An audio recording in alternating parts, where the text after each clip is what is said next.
Baik adik-adik, sampai ketemu lagi ini ya, kita di mata kuliah fisiologi.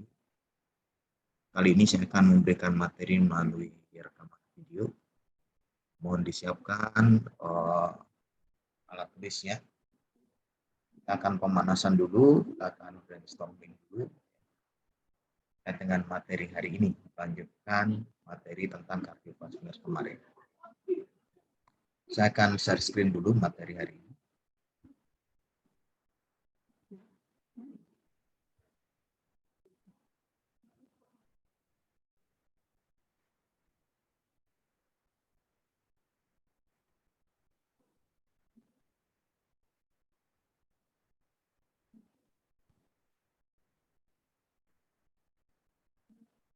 Baik, silahkan adik-adik dikerjakan dulu apa yang menjadi materi pretest kita kali ini.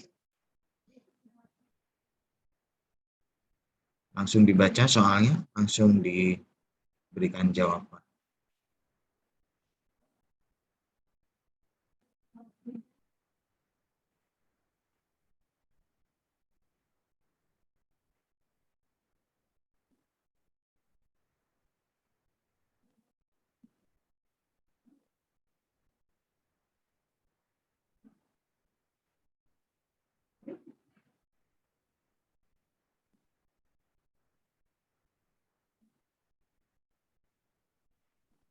Soal nomor 1, 2, dan 3.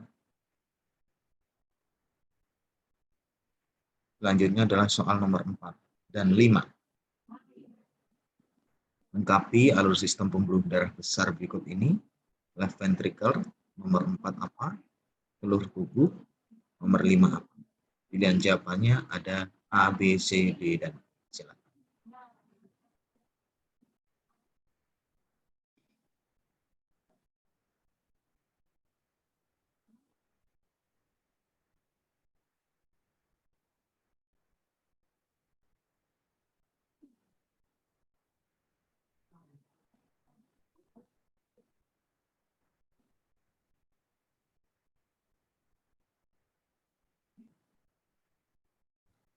Kita ke soal nomor 6. Pembuluh darah ini memiliki ciri khusus yang mudah dikenali, yaitu berkatup untuk mencegah aliran darah balik tersebut. A, B, C, D, E. Silahkan langsung dipilih jawabannya.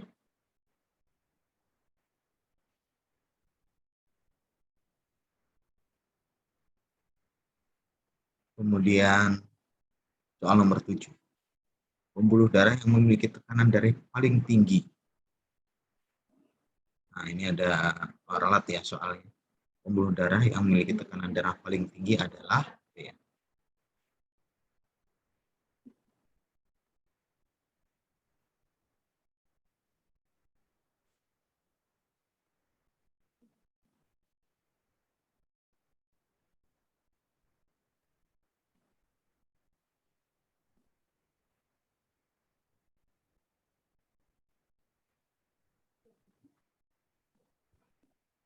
Ya, ini pertanyaannya ya. Oke. Sekarang kita akan masuk ke materi ya. Nah, melanjutkan materi kardiovaskular yang kemarin, kita sudah mengenal komponen darah, kemudian kita mengenal pembuluh-pembuluh darah. Nah, saat ini kita masuk ke topik bahasan, yaitu adalah jantung ya. Apa itu jantung? Jantung ini adalah sebuah organ gitu ya, yang terletak di dalam torak, di antara kedua paru-paru, letaknya di belakang sternum atau di belakang tulang dada, dan lebih menghadap ke kiri daripada ke kanan ya. Jadi dia lebih belakang dari sternum.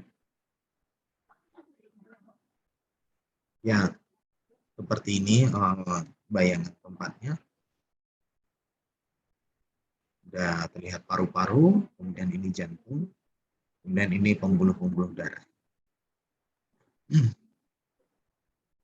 Nah, saya lanjutkan. Struktur anatomi jantung. Jantung ini adalah organ yang memiliki 4 ruangan. Dia berongga memiliki 4 ruangan. Berbentuk menyerupai kerucut tumpul.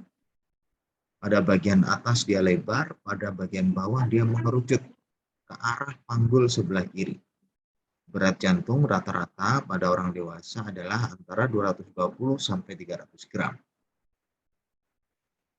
Selanjutnya, nah ini adalah ketika kita melihat anatomi jantung berdasarkan adanya ruangan yang ada di dalam. Jadi kita bisa membagi menjadi 4. Yang pertama adalah saya mulai dari sebelah kanan ya, sebelah kanan ini namanya right atrium. Kemudian ruangan kedua adalah right ventricle. Kemudian ruangan ketiga adalah left atrium dan ruangan keempat adalah left ventricle. Jadi dalam mata kuliah anatomi fisiologi ini terminologi bahasa kita pakai ini ya, atrium dan ventricle, bukan serambi atau bilik ya. Kita konversi ke internasional, jadi langsung kita bicara right atrium, right ventricle, kemudian ada left atrium dan left ventricle. Nah, di sini juga ada arah dari aliran darah, dari mana darah masuk ya, dari seluruh tubuh masuk menuju sebuah organ disebut dengan vena cava. Kemudian vena cava ini dia pada right atrium dia memiliki katup di sini yang disebut dengan one way valve. Katup ini hanya bisa terbuka ke bawah sehingga mencegah darah kembali balik ke right atrium ya. Jadi hanya bisa membuka ke bawah. Kemudian darah masuk ke right ventricle. Nah, kemudian darah diteruskan menuju arteri pulmonalis ya. Kemudian menuju ke paru-paru kanan dan paru-paru kiri. Dari paru-paru kanan, paru-paru kiri, darah kembali masuk ke jantung melalui vena pulmonari atau vena pulmonalis, yaitu masuk ke left atrium, kemudian masuk ke left ventricle. Sama di sini ada one way katup. Kemudian darah diteruskan masuk ke aorta dan darah disebarkan ke seluruh tubuh. Secara umum itulah sistem peredaran darah yang melewati organ jantung. Nah, sekarang kita lihat histologi jantung. Dinding dari organ jantung ini tersusun dari 3 lapisan. Lapisan luar disebut dengan epikardium, merupakan lapisan sel-sel mesotelial yang berada di atas jaringan dekat. Kemudian di tengah ini ada miokardium, dilihat dari penyebutannya, miokardium berarti dia adalah didominasi oleh jaringan-jaringan otot ya. Otot apa? Otot jantung yang berfungsi untuk melakukan kontraksi, di mana kontraksi ini nanti akan berdampak pada proses mempompaan darah pada jantung, menimbulkan denyut jantung dan sebagainya. Kemudian pada lapisan terdalam ini disebut dengan endokardium. Jadi dari sel-sel endotel yang terletak di atas jaringan. Jadi jantung terdiri dari 3 lapisan ya. Oke. Bagaimana sih sebenarnya proses persarafan ya yang berkaitan dengan jantung? Jadi jantung ini ya, sel-sel ototnya itu digerakkan atau pusat koordinasi sarafnya berada pada medullary cardiovascular center dari sini. Jadi berada di batang otak, bagian bawah dari otak. Dan ini artinya identik bahwa gerakan jantung ini adalah gerakan tak sadar. Kenapa? Karena pusat sarafnya tidak berada langsung ke otak, tapi berada pada medular atau batang otak dan juga pada sumsum tulang belakang. Di sepanjang sumsum tulang belakang. Oleh karena itu kita bisa menjelaskan bahwa proses gerakan jantung ini adalah secara tak sadar. Sama seperti gerak refleks. Gerak refleks itu adalah gerak yang dikoordinasi oleh bagian persarafan yang tidak berada pada otak atau berada pada sumsum tulang belakang dan pada medulari di sini, atau pada batang otak, sehingga tidak perlu dipikir gitu ya, ini jantung kamu kok bergerak terus, nah, tidak perlu dipikir begitu, karena semuanya berjalan secara tak sadar, secara otomatis gitu ya. Oke. Nah, sekarang kita berbicara tentang sirkulasi darah. Sebagaimana tadi yang saya jelaskan di atas sedikit tadi, secara umum sirkulasi darah dapat dibagi menjadi dua, yaitu peredaran darah besar dan peredaran darah kecil. Nah, saya ingin ke peredaran darah kecil dulu. Prinsip dari peredaran darah kecil ini mungkin bisa dicatat oleh adik-adik ya, adalah bagaimana darah meninggalkan jantung, masuk ke paru-paru untuk pertukaran gas, dan kembali ke jantung. Ya, prinsipnya jantung, paru-paru, jantung. Itulah disebut dengan peredaran darah kecil. Oke. Nah, peredaran darah kecil ini berfungsi untuk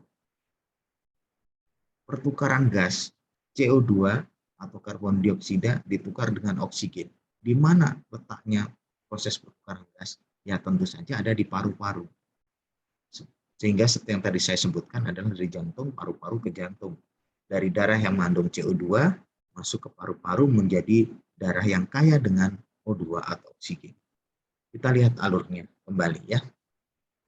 Darah yang mengandung banyak CO2 yang berasal dari sel-sel yang di mana sel tersebut melakukan respirasi sel, kemudian CO2 diikat oleh hemoglobin yang ada pada sel darah merah, ya.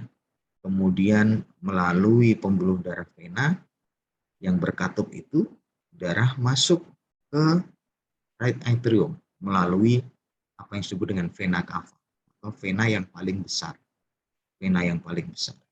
ya.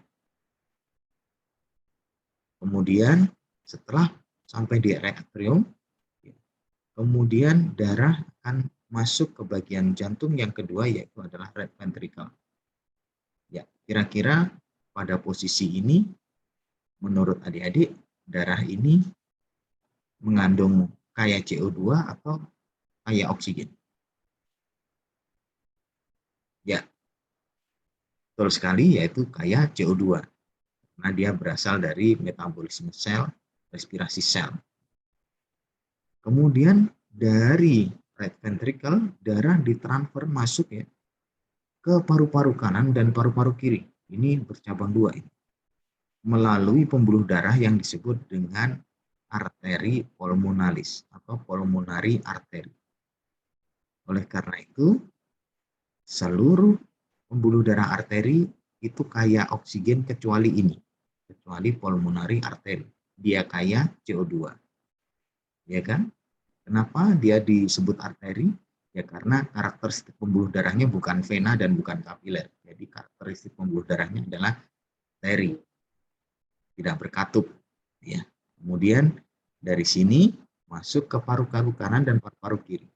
Apa yang terjadi di paru-paru?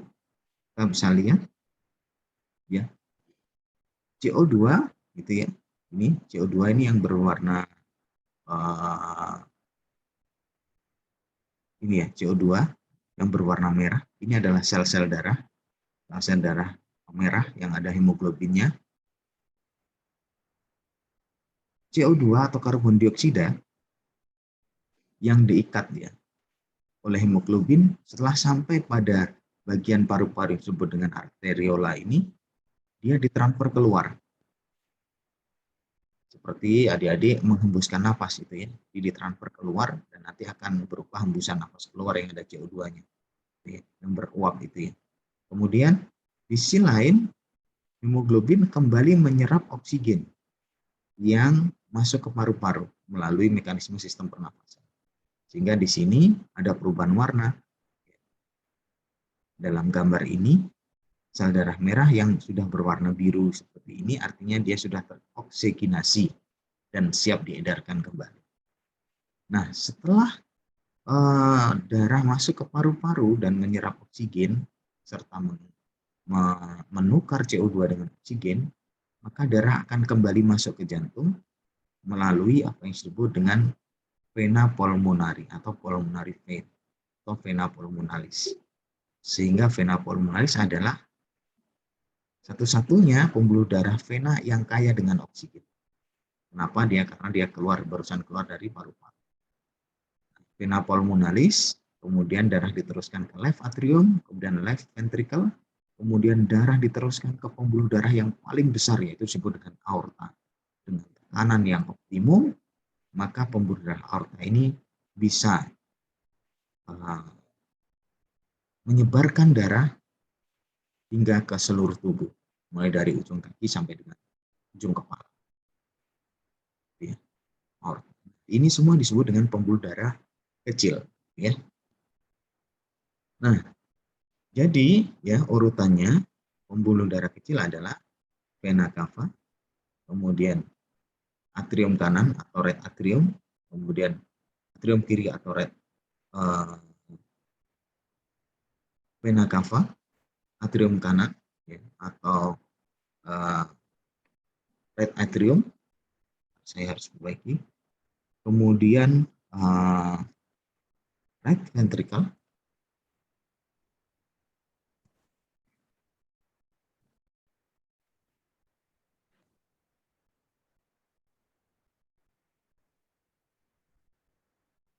ya.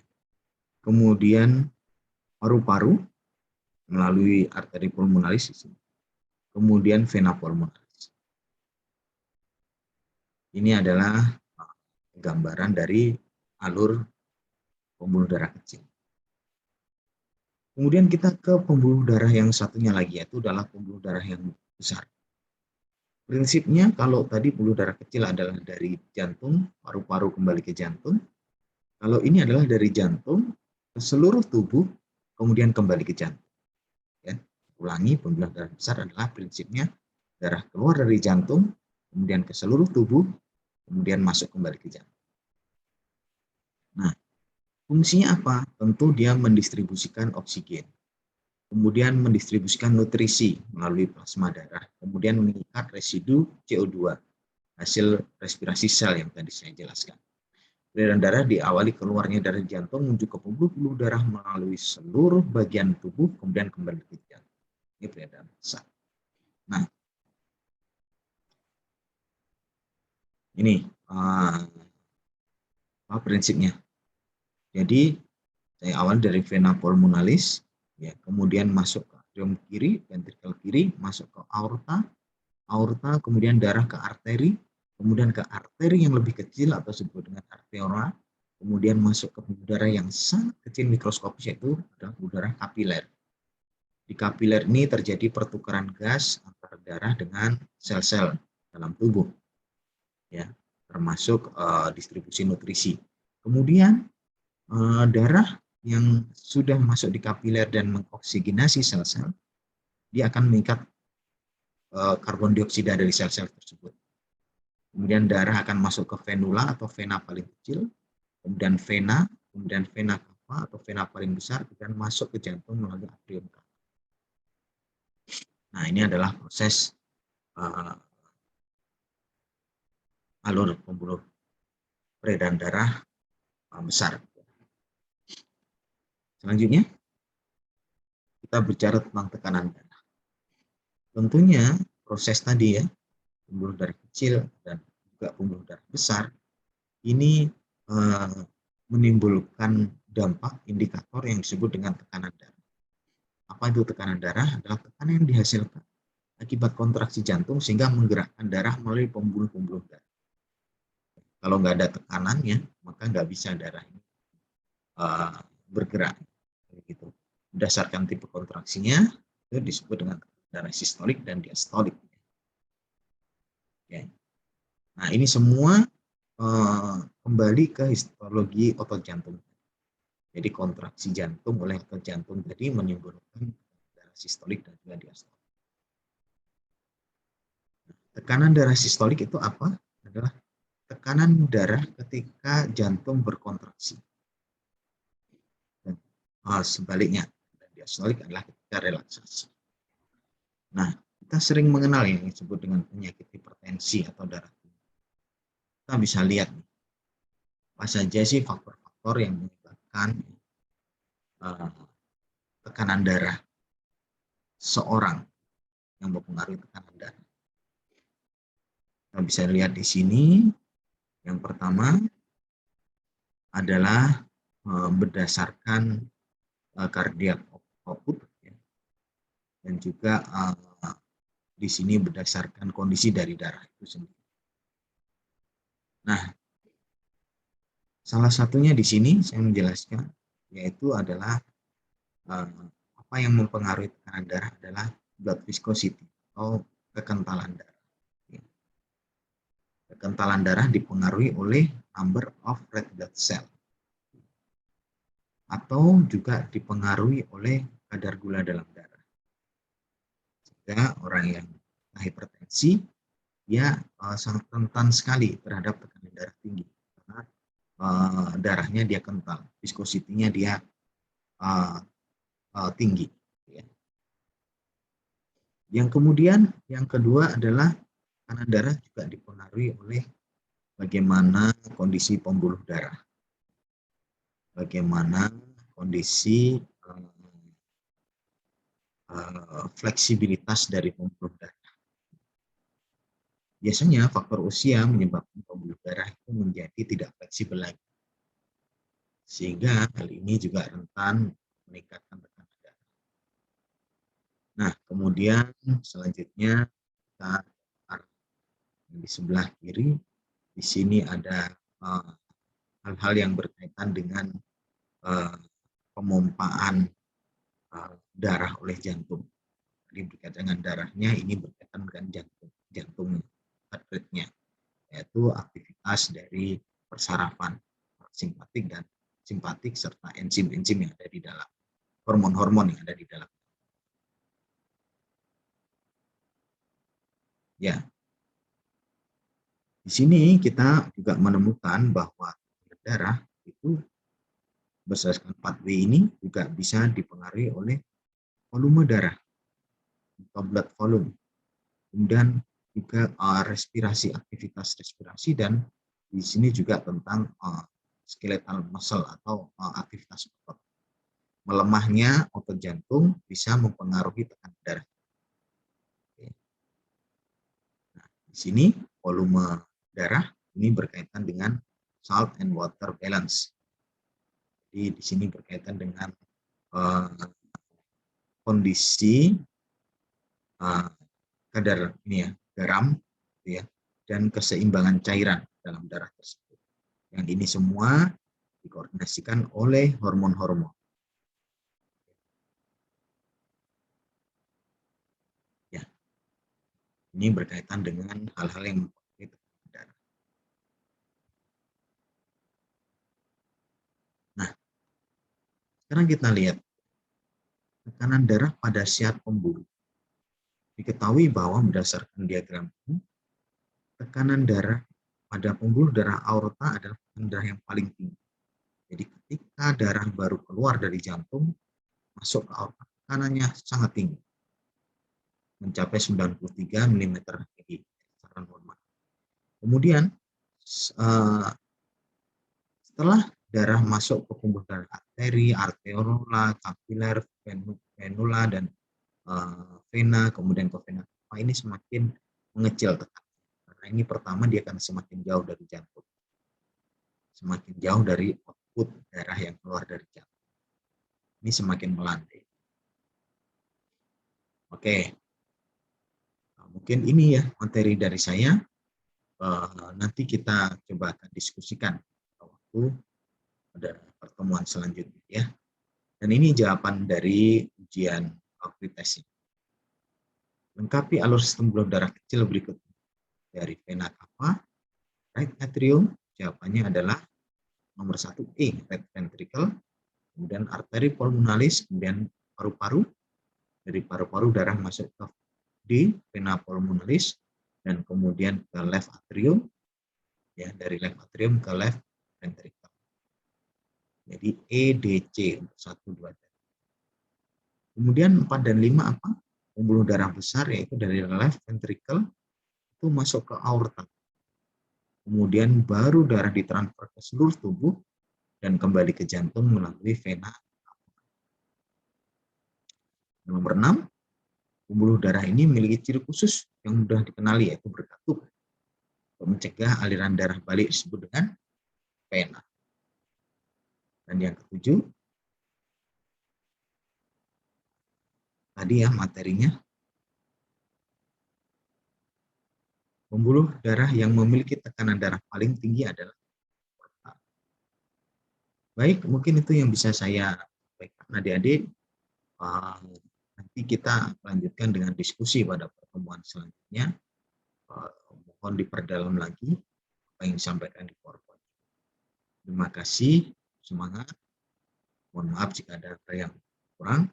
Kita ketemu lagi pada diskusi.